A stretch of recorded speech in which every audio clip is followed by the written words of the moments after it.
With a breathtaking lake in front of us, it was impossible not to take a quick dip.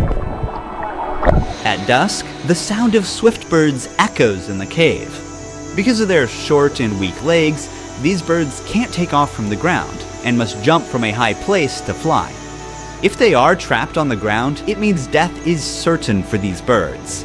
This one was unlucky and waited to die. At sunrise, we're ready for the journey to Songdong. If we call this cave a neighborhood, then Songdong is a massive city in comparison. We will move to the darkness now. I can't help but wonder what awaits us in Songdong. As we walk, dozens of crickets on the ground start jumping from side to side. The ground is covered with centuries of bat guano.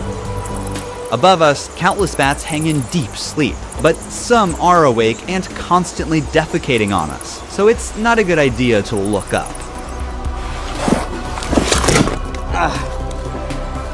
That's how my arm looks.